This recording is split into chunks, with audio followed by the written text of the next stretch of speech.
Hello, everybody, and welcome to another edition of Good Stuff. My name is Kevin Bille, and as always, we appreciate you listening and being with us here today. Well, we've got another coach here today, Coach Rod Olson, or you can call him Coach O if you want. He's a coach to coaches, high-stake leaders, executives, and teams. Really looking forward to this episode. Coach, it's great to have you. Hey, honored to be here, Kevin, man. Can't wait to dig into some things and see what God does here. Yeah, amen to that. Well, hey, you and I, we didn't get a chance to connect as much down in Florida as I was talking about when we met, like some of these other ones. So how about we just start by you telling us a little bit? I'd like to know more initially here about your journey as a football coach before we go into what you're doing now. Yeah, it's interesting. I think my story is pretty boring, but a lot like you, I was actually a head baseball coach in college when I was 24, just like you were 25. So starting off young, really had no idea what I was doing, but I was a football baseball guy, and back then there were still some dual coaches, at those smaller schools and D2 and D3 and NAIA. So I was doing that, and then from there I started doing the Division I thing in football. Was at that level for a while. And then I just spent about, roughly 18 years and ended up being a head coach of some smaller universities that I'd never really planned on. But life changed when I was coaching in Chicago, and a guy showed me a different way to coach. And basically back then it was, we called it relationship driven. It was basically by biblical principles, but in the context of this secular world, it's just relationship-driven coaching where you value people first and try and get them to another level without shaming them or being sarcastic or basically ripping them apart with fear. And that's kind of the world I lived in and grew up in. And basically, it was ahead of its time, I think, even though it's timeless. Yeah. But back then there wasn't a lot of guys winning world championships or national championships that were relationship driven coaches. Tony Dungy had just been fired by the Bucks, and Pete Carroll had been fired, by the Patriots and the Jets. I think, I can't remember which, but yeah. Those guys hadn't won a whole lot yet. So it wasn't really, Bobby Bowden was probably about the only guy that was, considered not one of those screamer holler guys, and everybody else who was winning was doing that. So that changed a lot for me. And then one thing led to another, and I'm a faith guy, and I felt like God was telling me I could do more and maybe help guys. Like that guy came to my office in Chicago and helped me. So I left coaching and started the coaches ministry with the Fellowship of Christian Athletes in Colorado. A couple of years into that, the national office, grabbed me and said, "Hey, could you reproduce what you're doing there in Colorado?" Which was basically discipling coaches and teaching them how to coach with biblical principles, both at work and at home, and helping them find their sweet spot. And then my kids at that time, Kevin, were very little. They were like, 9, 7, and 5. And I started coaching youth sports, and my son just happened to be on a football team where the president of the league was there. And after a few weeks, he said, "Man, I really like how you coach. Could you teach our coaches in our league how to coach like that?" And I said, "Yeah, I could do that." And he said, "Well, it can't be a faith-based deal though. We can't do that here. So could you still?" And I'm like, "Yeah, man, truth is truth. And caring about kids and demanding excellence is not something unique." So I started doing that, and that led to doing a lot of coaching workshops. And we actually started a nonprofit called Coaches of Excellence. And we started training coaches and all over the country, both at the high school, college, and then the pro level. And then it was interesting. Every once in a while, a guy would be in the crowd that ran a company. And he said, "Man, my executive team, could you train them? They need to learn this stuff." And I'm like, "Well, sure," and that just branched out. And then I ended up with the Pirates. I know you've had a few of those guys on here.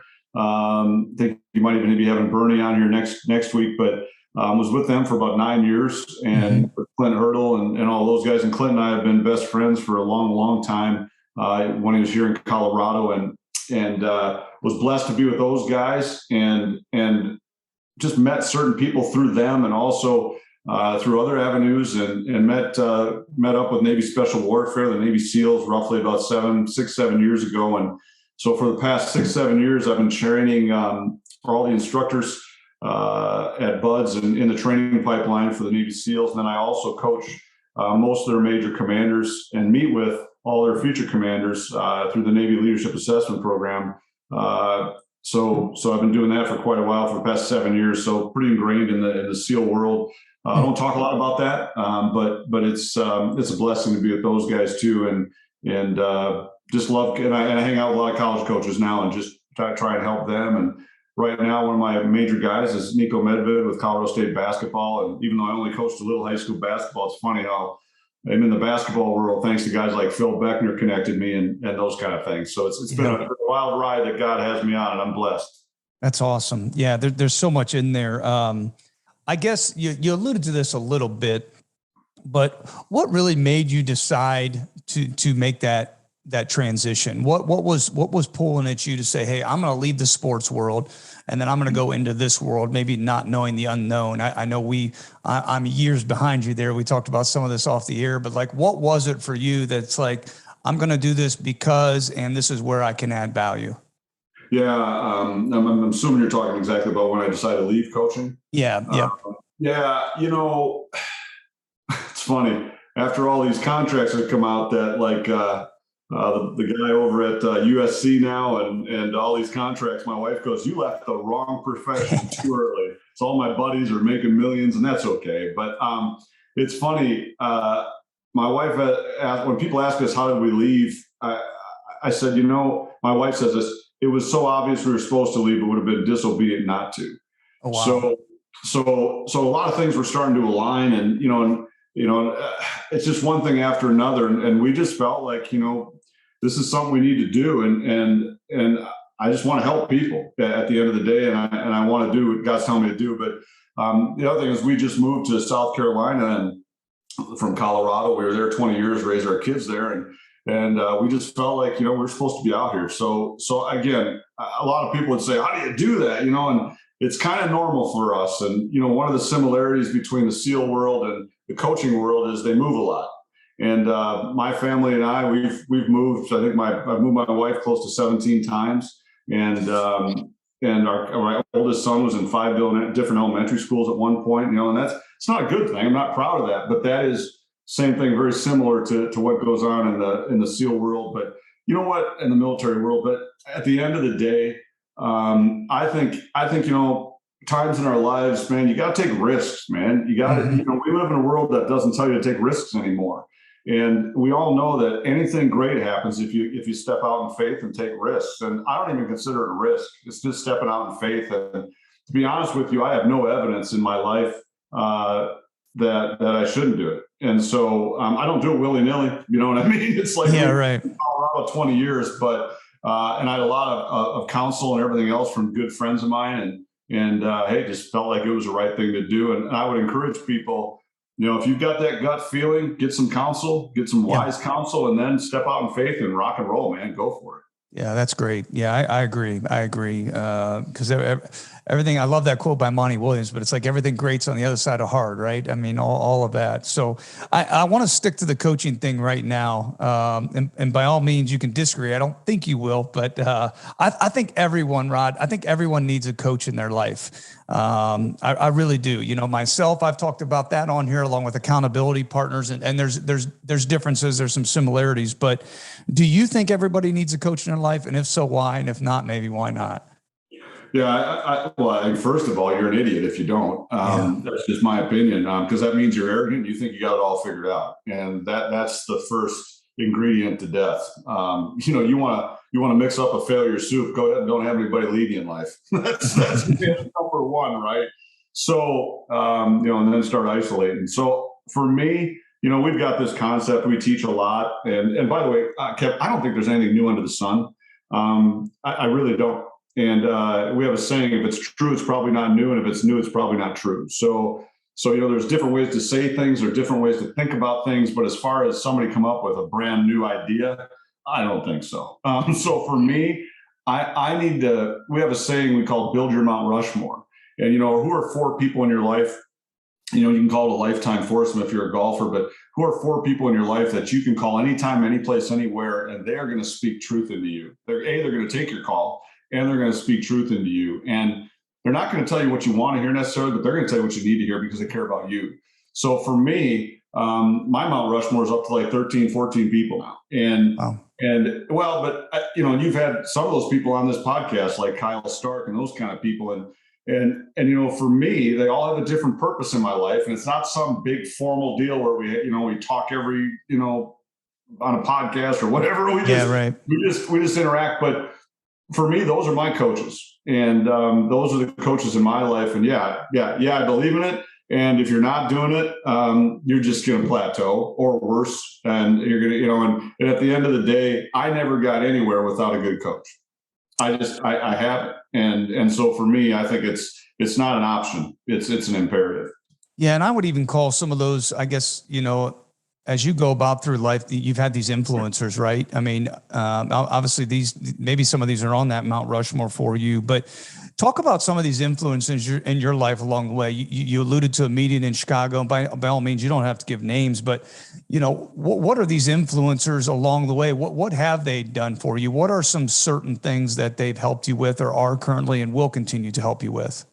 I think it's like go back, even all of us, if we ask people to go back and say, who's somebody's name that you would write down that had a profound impact in your life? I mean, you wouldn't be where you are today without that person. One of the people I look at is my mother and how she instilled faith in me. My parents have been dead for 27 years, but boy, what an impact she had on me, just being faithful, right? But then you segue into high school and you think of the coaches you had.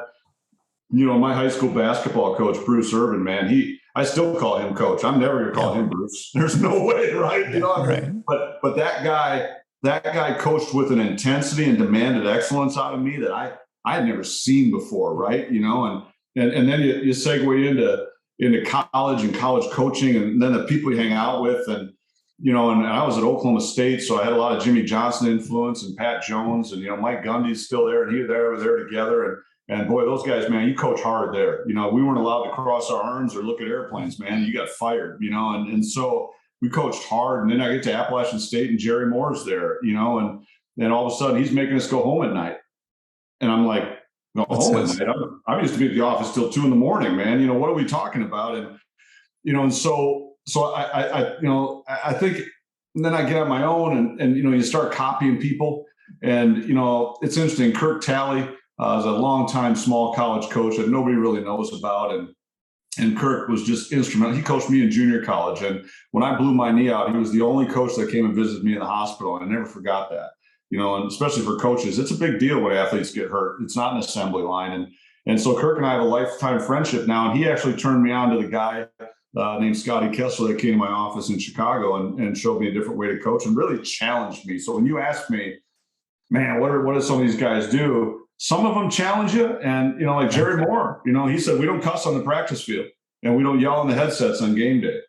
And I'm like, what? What do we? And I remember yelling on the headset at the first game. And I remember Jerry, because during a game, he called me on the headset, said, hey, who's yelling on the headset? And I'm like, well, there's only one other guy besides me on the headset. So it's just 3 of us. So I think he knew, but I said, it's me, coach. I'm sorry. He goes, if they're not playing well, Rod, we either coaching or we're letting it happen. And it's too late now. So we just need to talk like it's a telephone conversation, nice and calm, and let's just keep moving.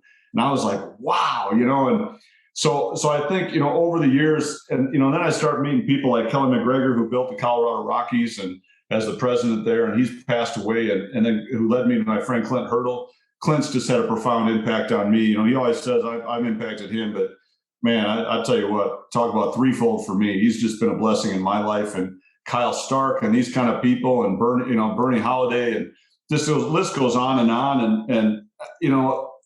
a lot of SEALs now that have impacted me, and it's just amazing, and even Nico Medved now, who I work with at Colorado State, I think he's one of the best on the planet. I haven't seen many like him. The way he's relationship driven and can hold players accountable without them resenting them is phenomenal. So lots of people. And then I finished with the last one is my wife. I think what's interesting is, Rex Ryan said there's 2 kinds of coaches, spouses, good ones and ex ones. Well, I got a good one. So anyway, that's where we're at. Yeah, those are really good, and I think I think it's so important. So I appreciate you backing me up there on that. But I do I think it's really important to have that. I'd be interested to know. There's a couple things out of there, I guess, that I'm thinking of right now, Rod. Like, I don't want to say like top 3 or 5, but maybe what are some things that right now you deal with on a consistent basis? So you're talking business, you're talking Navy SEALs, you're talking, athletics.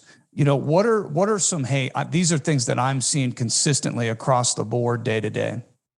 Yeah, well, that's a good question. I think across the board, the number one thing as a principle that I believe in wholeheartedly is you can't give away what you possess yourself, what you don't possess yourself. So what we see is we see these leaders that are operating at a deficit and carrying burdens, and they're not removing those burdens, and they're not filling up their tanks to make sure that they're in a position where they can give. And so they're running on fumes most of the time. A lot of the time they don't even know it. One of the things that the SEALs do great and the military does great is they've got some facilities to help with traumatic brain injury. And one of the first things they do when those people go there, especially it's because it's a holistic process, which I believe in. You can't ask somebody to be disciplined if their health isn't good, right? I mean, if they're not sleeping well. So one of the first things they'll do is they'll try and remove all the physical burdens that that person has on their brain. Things like hearing, poor vision, sleep apnea, anything like that. That lack of a certain vitamin A or D or something like that. They're gonna do tests to find out where they're deficient in themselves, and then give them things so they don't have to worry about it anymore, like hearing aids, or because these guys are around explosions all the time, or glasses as we get older, our vision changes, right? But how many of us, and coaches are the same thing, we don't go to the freaking doctor. So I think one of the things that we see across the board is not only physical deficiencies, but the ability to simplify and just control your controllables. That is a common problem that people want help with. How can I discern what to delegate, how to delegate?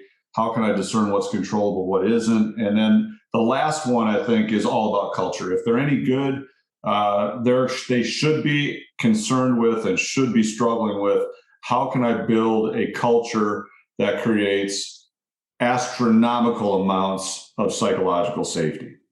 Because that's the only time things get really done, is when there's a climate of psychological safety. And I'm not talking about singing Kumbaya. I mean, guys feel like it's okay, I can share. I'm good. I'm not going to get freaking hammered by doing that. Man, this is. I wish you had about 3 hours here, Rod. My mind's going now. Well, so okay, I love this. I've been talking about this a lot. I'm going to play this back for my wife, just so you know. So this is an important answer. But no, I don't think. I just want to reiterate that to people that are listening. It is not selfish to take care of self. I don't know how you can take care of these people like my wife, who just pours into me, my 3 boys and others, and teaches all day, doesn't take that time because they're just all about giving. But so how does a person, let's just go there. Like, how are they doing that? Or I'll go to the flip side for somebody like me. How do we shut it off? Like you talked about the coaching thing. I can't shut it off at night sometimes or at other times. So kind of go in that area wherever you want, if you don't mind. Sure. Well, I think, remember, everything, in my opinion, everything has to start with trying to simplify. Can you distill down to what the real problem is? Like, an oncologist, if they're a great cancer doctor, they're not going to treat symptoms. They're going to go to the core and they're going to rip that out and surgically remove it. And then they're going to radiate the heck out of it and get rid of it. They're going to the core, though. They're not going to symptoms or issues. And I think great teachers, great leaders, great coaches, that's what they do. They don't coach symptoms. They coach the core issues. So that means you have to be able to simplify things and get to, okay, what is the core issue here? What are we dealing with? And I think that's why, when those guys go to those holistic places that are dealing with traumatic brain injury, yeah, they still do brain scans. Yeah, but they're also looking at all the other things that are a burden to that person, so they can remove those, hopefully, and then let them simplify and focus on the one thing they really need to focus on. So I'm telling you, the whole balance thing is a myth. It's a lie from the pit of hell. That smells like smoke, right? And maybe Kyle talked to you about this when he was on, Kyle Stark, because he and I together talked a lot about this, and that we started, the scales of justice is where everybody starts, right? I should be great at home and great at work. And I found a great dad and a great husband and a great wife and a great mother. And what am I? And a great coach. Well, the reality is, Kyle and I started talking about and looking at all the high performers that we've known and even in history. And one of the things, a common theme we found was they're all freaking out of balance. All of them. Anybody who's done anything great is out of balance. And it's because of their passion. And so the first thing I tell coaches like yourself is, hey, embrace the fact that you're passionate and you're going to be out of balance. And if you're not, you're probably not going to be operating at the level you need to. Same thing when you go home. You better be freaking focused on your family. Mm-hmm. And you shouldn't be thinking a whole lot about work. When your head's in that house, your mind better be too. And so, that whole be where your feet are thing is a small phrase, but it's a big deal. But again, that means I'm out of balance. And so the biggest thing I tell people, number one, is simplify your expectations. Just fight for balance. As long as you're fighting for balance, you're good. You're never going to be in perfect balance. That's an absolute myth. So just tell yourself, I'm going to fight for it. And that means, if I got two little grandkids now, and every once in a while, like my oldest one she's turning 2 and his name's Boone. I'm going in, I got, just like you, I've got Zooms, I got all this kind of stuff. I'll put 3 to 4 reminders in my phone because I'm an idiot. And I know I'm passionate. I'll put 3 to 4 reminders in my phone. Hey, 10 a.m. ping, it pops up in my phone. Hey, Rod, don't forget, you got to leave at 3:30 for Boone's party. Yep, you got it. Boom. Then noon, I get another one. Hey, Rod, you got 2.5 hours to get your stuff done, dude. Get out. I mean, it says this on my deal. Then the third one. Hey, idiot, get your ass out of the chair. All right, it's time to go. And then I got one more that says, hey, if you don't leave now, you're going to be that guy. Yep. And so that's fighting for balance. And I think, we've got technology that everybody bitches about, but that can help us like that. Mm-hmm. And so that's number one, fight for balance. And then well, that's a lot right there, right? Yeah, no, that's good. That's really good. But I do believe this with all my heart. Then it's about simplifying and discerning what's controllable and what's not. Yeah. Dabo's got a great saying. We talk about controlling the controllables all the time. Dabo's got a saying that he teaches his players. Hey, if you don't learn to let go of your uncontrollables, they're going to start controlling you. Oh, yeah, so that's money, right? And so for me, that's where I got to spend a lot of time with people going, listen, that is not your job. Yeah. That, and you know what, too? Shame on you for not training somebody up to do that job. Yeah. And so, hey, if you're any good, Kevin, we know this. If you're any good, you're a control freak. Yep. I mean, the reason these guys are getting paid $10 million is because they can control and manipulate the outcome of games and the recruiting process and everything else. And so now all of a sudden, and same with executives, we see it all the time. If you're really, really good, you're a controller. And so now all of a sudden you have to learn, okay, I can't win every conversation with my wife. That's not good. Or my spouse. That's not good. A good friend of mine said, if you win every argument with your wife, you're sleeping with a loser. It's just, and you don't want to sleep with a loser, Rod, do you? And I'm like, come on. But it's and research shows us too, the number one behavior that a lot of leaders, especially executives, need to stop doing is trying to win all the time and control everything. And so that's the thing. Can you discern what's a controllable, what's not? And then we can start paring back from there. And then we can start, and we call it triaging. In the military, the medics during combat triage, and they'll, hey, you got to have surgery right now or you'll die. You got to have surgery in an hour or you'll die. You got to have surgery this afternoon. And then you just triage your problems. But again, this is all about simplifying, which is easy to say and hard to do, right? Yeah, that's gold though, man. That's good stuff. I am playing the control part for sure for my wife. Maybe I'm not playing that other part about pouring into herself, that control, because that explains me. But that is really good though, too, in terms of scaling back and being able to know, what to control, what to delegate, how to turn it on and off, be present. That's huge. I think all those things you kind of have to learn. I know I struggled it's like when I was coaching and I was married, I was pretty good, but then you add in that father part and it's like, I want to be home when I'm in the gym, and then I'd get home and I'd want to be in the gym, and there was a struggle with that. So I think that's an important thing. Do you have something else to add there? No, I was just going to say, the beginning, and Bernie's going to be on here, I think, next week with you. And I learned this from Bernie, the beginning of all change starts with self-awareness. It's the beginning of all growth. And so being self-aware that I'm a passionate leader, I'm a passionate person, I love what I do. I'm going to be out of balance, but I'm going to fight like hell for my balance, both at work and at home. And yeah, I can't give away what I don't possess myself. If my cup's empty or worse, I got a mentor that told me, he goes, Rod, you're operating at 100% all the time. He goes, it's like your freaking mug is filled to the brim and someone bumps into you and stuff falls out all the time. And he goes, in fact, he said, what if God puts something in your life that you need to make time for and you're supposed to do it? And all of a sudden your cup's full. He goes, what? He goes, here's the challenge, Rod. Can you operate at 80 to 85% capacity? Can you do it?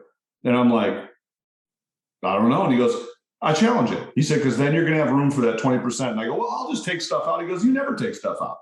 He goes, you won't. And he goes, no high performers do. They just want to keep pouring in because they think they can do more. And so self-awareness, man, money. It's tough. It's brutal. It's brutal. Well, and I think that goes back though. I think that goes back to those truth tellers in your life, right? I mean, if you got those people in your life giving you that insight and being able to say, hey, Rod, man, this is a problem right now. If you continue to go down this path, that helps me at least with self-awareness. You've touched on some things, I think, being around elite leaders and coaches, some attributes and some things, and we're going into some of these commonalities. What about great cultures? What are some ingredients? Are these similar things that you're seeing within the great cultures, or are there other things that you're seeing, that, hey, I would say these one or two things stick out to me like crazy when I see or what I define as a great culture? Oh yeah. No. And so, relationship-driven leadership and coaching is more in vogue now. In fact, it's so in vogue compared to 15 years ago that if you're not a relationship-driven coach, you'll get fired now. And go ask Urban Meyer. I mean, it's, people can spot it a mile away, man. If all you care about is wins and losses and you don't care about your people, they're out. Both in the corporate world and the military world, everywhere. And so it's not even an option anymore. I laugh too. They used to call emotional intelligence a soft skill. Now what we call them is essential skills. If you don't have them, you're freaking fired. I mean, it's that simple. And so for me, attributes, there's some major ones. I would say this too. Kyle and I talk about this a lot. You're either a leader of people or you're not.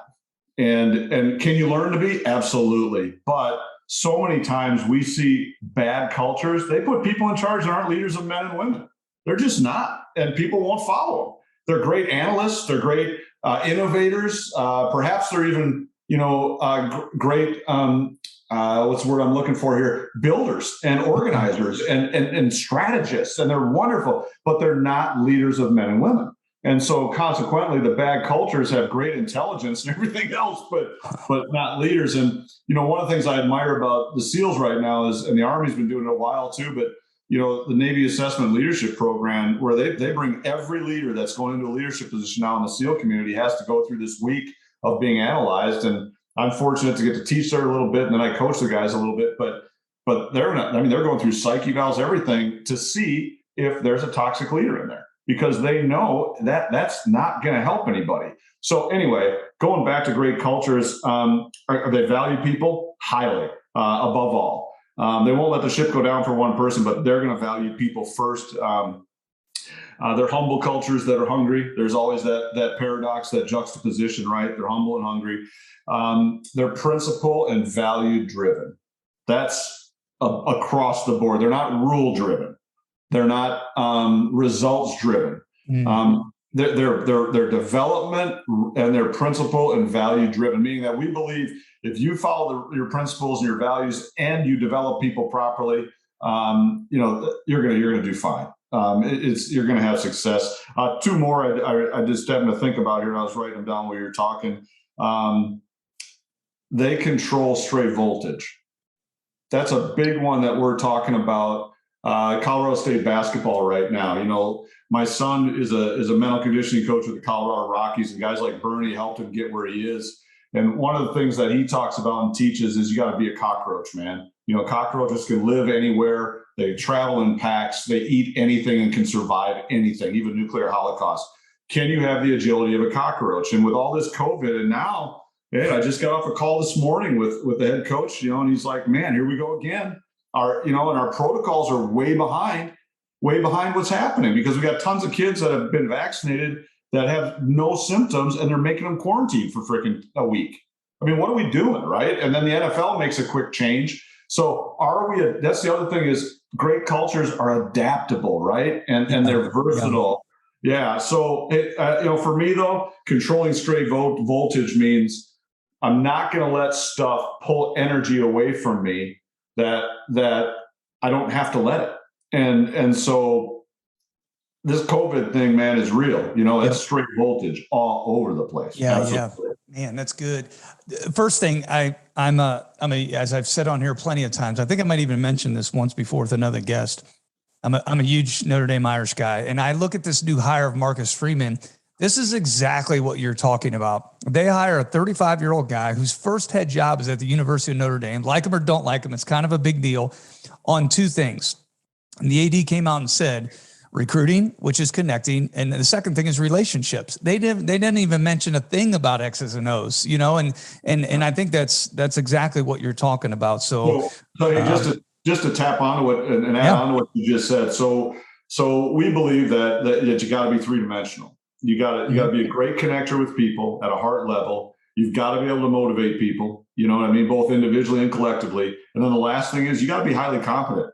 It's not enough now. You just can't be because now we're seeing the pendulum flip. We saw it in pro baseball. They're freaking hiring guys that don't have any technical knowledge. And you can't have guys leading that aren't strategists and don't have technical knowledge of the game, technical and tactical. Just like the SEAL team commanders, they're not going to put a guy in charge just because he's great with the men. He's got to understand tactics, and he's got to be a well-rounded, and that's why it used to be you could just be competent and motivate and tactical, and now you've got to be competent, motivate, and connect with people. It's crazy.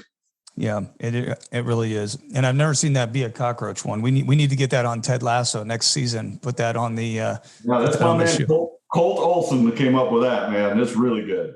That's good. Yeah, that's good.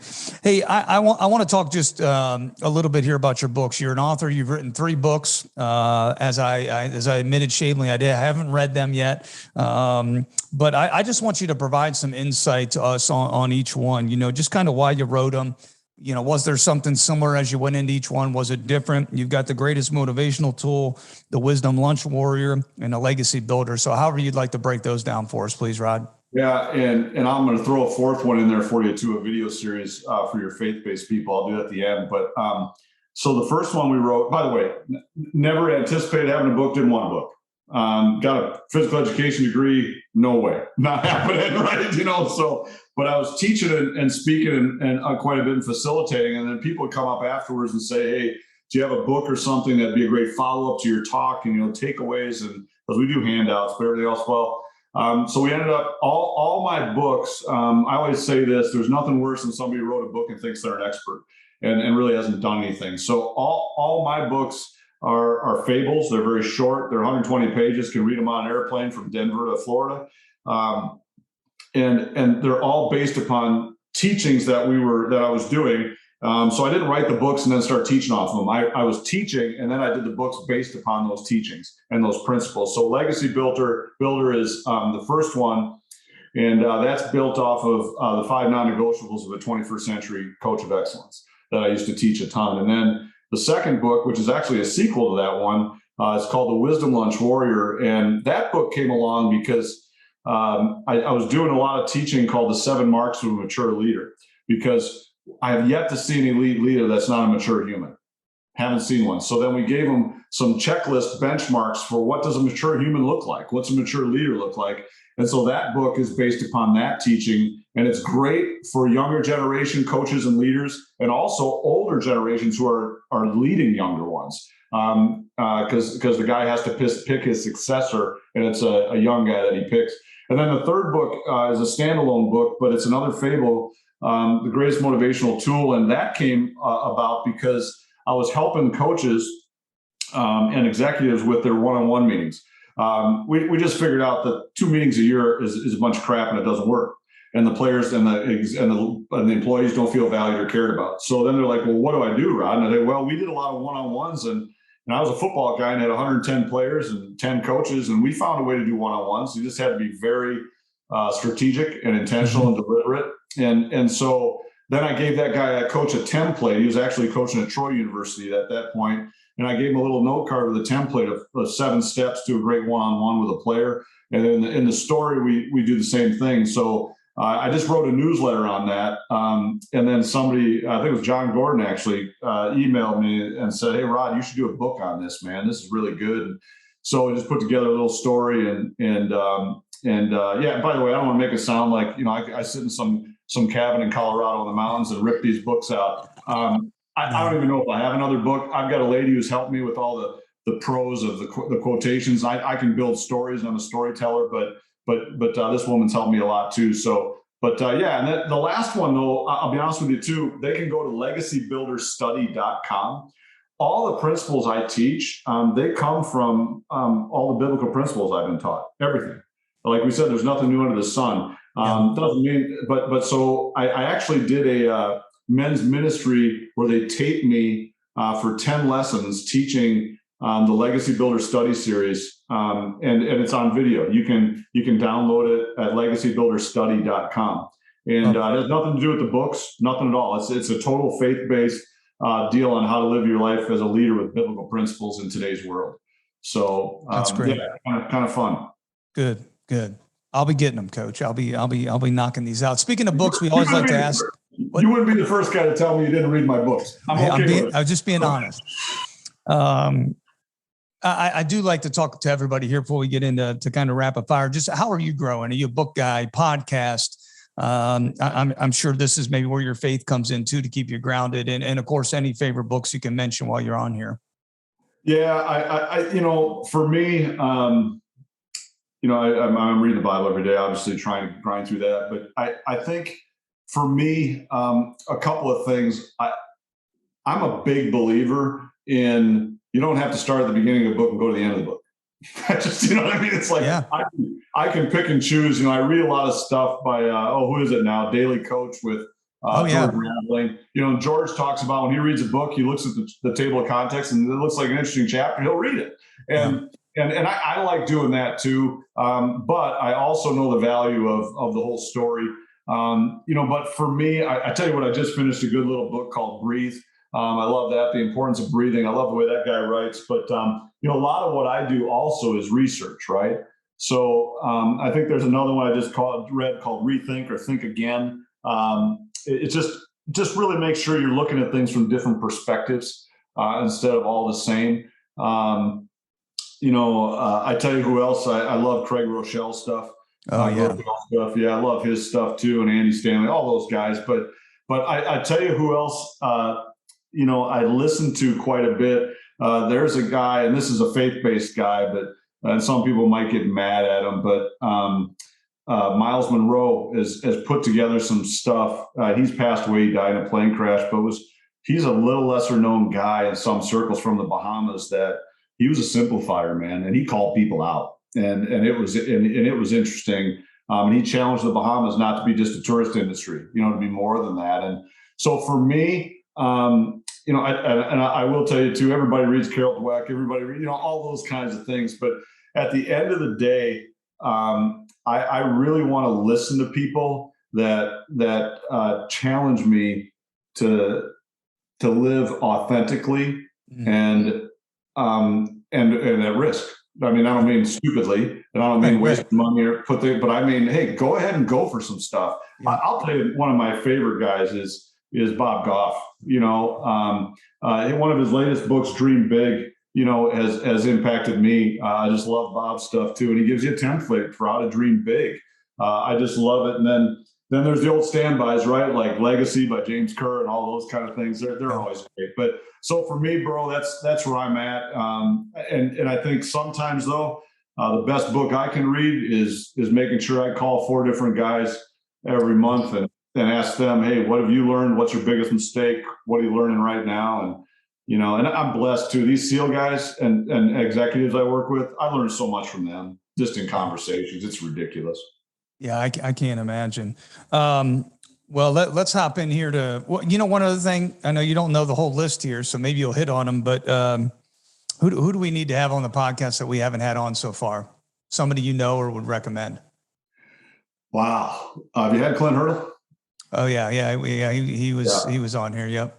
Yeah, I'll tell you a guy that I think is he's really underrated as far as I go. But there's a guy named John Bandemere who runs Bandemere Speedway in Colorado.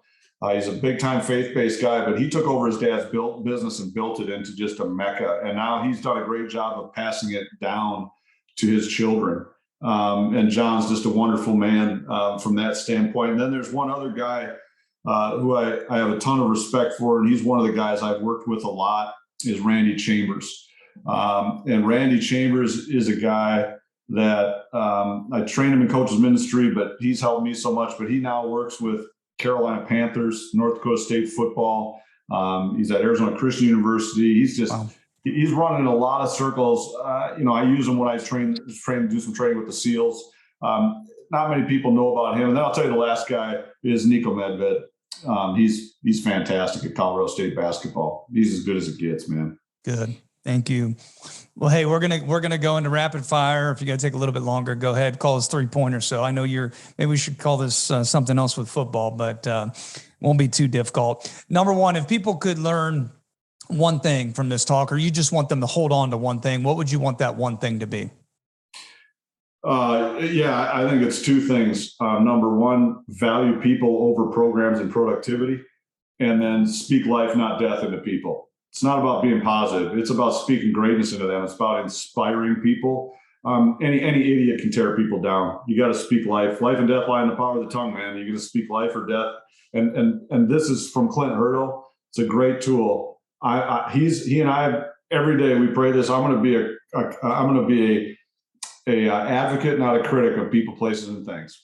Mm-hmm. Don't be a complainer, man. Don't do it. Number two, if Coach Olson could have come over here today and been behind the mic and asked him a question that I did not ask him, what question would have you asked him? Biggest challenge at home. What's your biggest challenge at home? Care to go into that at all or not? No, I'm just kidding. Again, great wife, great spouse, great kids. My kids are growing, but I'm still in awe of how my wife puts up with me, to be honest with you. And I also like how she plays me. She knows how to get me to do stuff. She's smart like that. And I wish most bosses would be like, I wish they'd have that intuition too. But I will tell you, the thing that gets me the most is my lack of patience. And I'm working on it. By the way, I had a mentor tell me, Rod, if you're patient, it's a sign of maturity. If you're impatient, it's a sign of immaturity. And if you're impatient, it's about you. And if you're patient, it's about other people. Mm-hmm.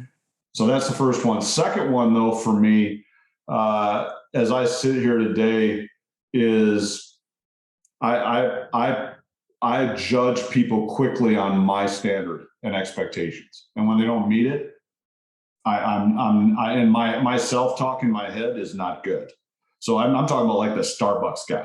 Like if I'm in the Starbucks line in the drive-through and it's going too slow, I'm like in my head, my inner dialogue is not good. It's like, dude, how hard is the freaking job? You're pouring coffee, right? Just get the damn coffee, put it out the window, keep the line moving. If you can't get the people damn coffee, tell them to park over there and you'll bring it to them. How hard is this? And again, it's tied to patience, right?